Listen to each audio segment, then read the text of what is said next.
நம்மைச் சுற்றி சூழல் விழிப்புணர்வு தகவல்கள்.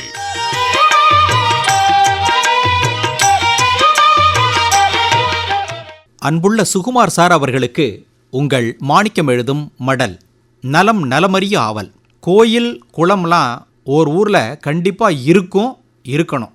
கோயில் இருக்கும் ஊரில் இலுப்ப மரம் இருக்கும் அல்லது இலுப்ப தோப்பு இருக்கும். காரணம், இந்த மரத்திலிருந்து கிடைக்கும் எண்ணெய்.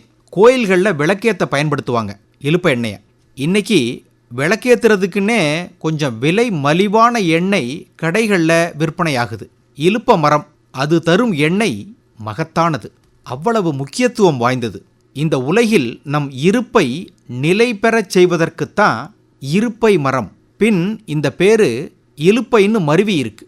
இலுப்ப மரத்தில் தான் மரப்பாச்சி பொம்மைகளை செய்வாங்க. இப்போ குழந்தைகள்கிட்ட, ஏன் இளவட்டங்கள்கிட்ட போய் மரப்பாச்சி பொம்மைன்னு சொல்லுங்க அப்படின்னா என்னம்பாங்க. இலுப்ப மரத்தில் செய்யப்பட்ட மரப்பாச்சி பொம்மைகளை சின்ன குழந்தைகள் கையில் கொடுப்பாங்க. அதை குழந்தைகள் வாயில வைத்து சுவைத்தபடி விளையாடுவார்கள். சுகுமார் சார், இலுப்ப மர மருந்து குழந்தைகளின் உடம்புக்குள்ள விளையாட்டா ஊடுருவி போய் நோய் எதிர்ப்பு சக்தியை கொடுக்கும் குழந்தைகளுக்கு. அதே போல இலுப்ப எண்ணெயை கோயில்களில் விளக்கேற்ற உபயோகிப்போம். தலைமுடிக்கும் தடவலாம், பலகாரம் செய்யவும் உபயோகிக்கலாம்.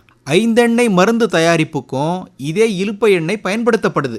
இலுப்ப தோப்பு இருக்கும் பகுதிகளுக்கு போனாலே அருமையான வாசனை வரும். இலுப்ப மரங்களில் வாழும் பறவைகளுக்கு எந்த நோய் நொடியும் வராதாம். இலுப்பை மரங்கள் இருக்கும் கிராமங்களில் நிலத்தடி நீர்மட்டம் உயரத்திலேயே இருக்கும். மழை பொழிவுக்கு பஞ்சம் இருக்காது. இலுப்ப தோப்பு இருக்கும் பகுதி எப்பவும் பசுமையாகவே இருக்கும். அவ்வளவு சிறப்புகள் வாய்ந்தது இலுப்ப மரம். இந்திய நாட்டை தாயகமாக கொண்டது.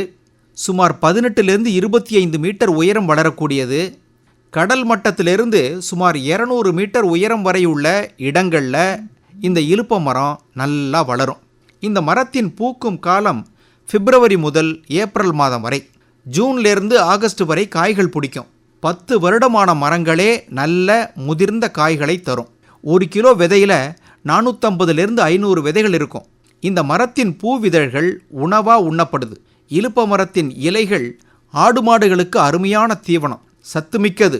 வைரம் பாய்ந்த இலுப்ப மரத்தின் மதிப்பு அதிகம். மர வேலைகள் செய்ய பயன்படும். சுகுமார் சார், மிகவும் அடர்த்தியான உறுதியான கட்டையை உடைய இந்த இலுப்ப மரம் மரச்சாமான்கள் தளவாடங்கள் செய்ய பயன்படுத்தப்படுது. அதோட கோயில்களில் தேர்கள் ரதங்கள் செய்யவும் இலுப்ப மரத்தை பயன்படுத்துகிறாங்க. இலுப்பை மரத்துக்கு மட்டுமல்ல, அதன் விதைகளுக்கும் நல்ல விற்பனை வாய்ப்பு இருக்குது. பெரிய அளவில் தோப்பாக வளர்க்கலன்னாலும் 1-2 இலுப்ப மரம் நம்ம வீட்டை சுற்றி இருக்கும் இடங்கள்லையோ அல்லது நம்ம தோப்பு துறவுலையோ இருக்கணும், வச்சு வளர்க்கணும். வனங்கள்ங்கிறது மரங்கள். வீட்டை சுற்றி 4-5 மரங்கள் இருக்கணும். இந்த மரங்கள் நமது நாட்டின் பொருளாதார மேம்பாட்டிற்கும் சுற்றுப்புறச் சூழல் பாதுகாப்பிற்கும் பெரிதும் உதவுகின்றன. ஆங்கிலேயர் ஆட்சி காலத்தில் நமது நாட்டில் இருந்த மரங்கள் மரம் சார்ந்த தொழில் நிறுவனங்களுக்காக அதிகம் அழிக்கப்பட்டன. 1952ஆம் வருடம் வன கொள்கை உருவாக்கப்பட்டு இருக்கும் மரங்களை பாதுகாக்க வேண்டும்னு வலியுறுத்தப்பட்டது. அதை இன்னும் வலிமையா கடுமையா நாம் எல்லாரும் கடைபிடிக்கணும். நமக்காக, நமது நாட்டிற்காக, நமது சந்ததியினருக்காக. இப்படிக்கு மடல் மாணிக்கம்.